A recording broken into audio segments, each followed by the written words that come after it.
Let me just say, white people don't care if black people want to be left to their own devices, I promise you. It's so weird watching black people get mad at white people for starting functioning white communities.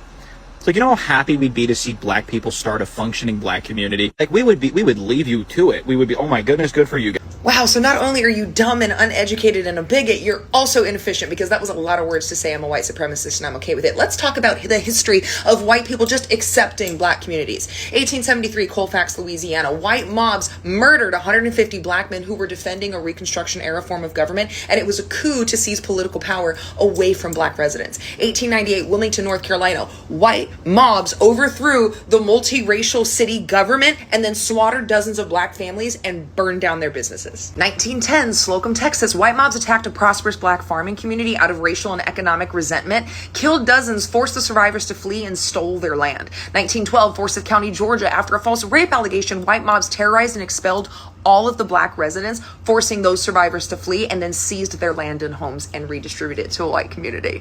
And then in 1919, in Elaine, Arkansas, hundreds of black sharecroppers were murdered by white mobs and federal troops after they organized a union to demand fair wages. And in 1920, in OK, Florida, black citizens were massacred and their town was burned to the ground after they attempted to vote in a presidential election. And then in 1921 in Tulsa, Oklahoma, one of the wealthiest black communities that has ever existed was destroyed in a 2-day massacre where 35 blocks were destroyed and burned to the ground, and hundreds of black residents were killed.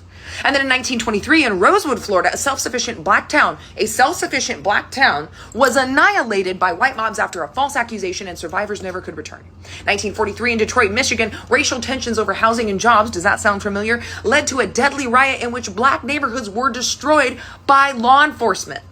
And then in 1967, also in Detroit, Michigan, an uprising sparked by a police brutality incident was met with military force. They sicked the military on the black neighborhoods, killing 43 and accelerating the decline of black neighborhoods. And then in 1985, Philadelphia dropped a bomb on a black neighborhood because they had a black rights movement called MOVE in those houses.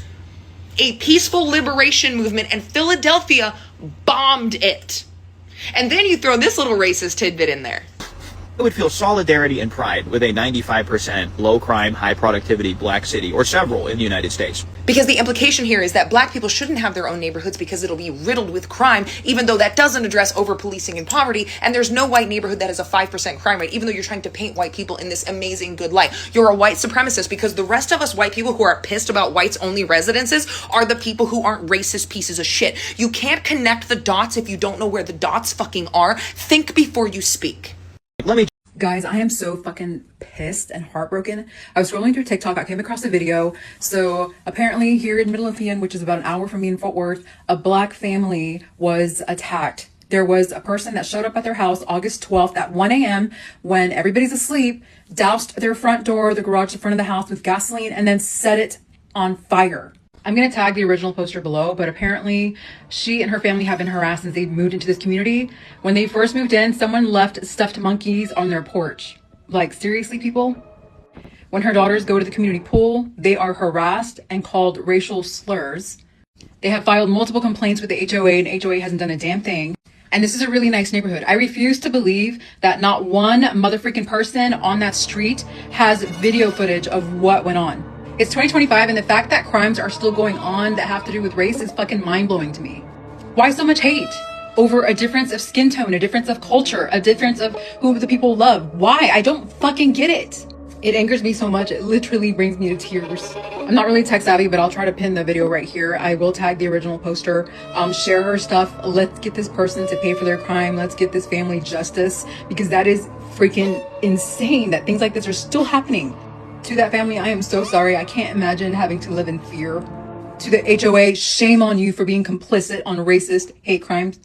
And to the person that did this, you will be caught, and karma will get to you.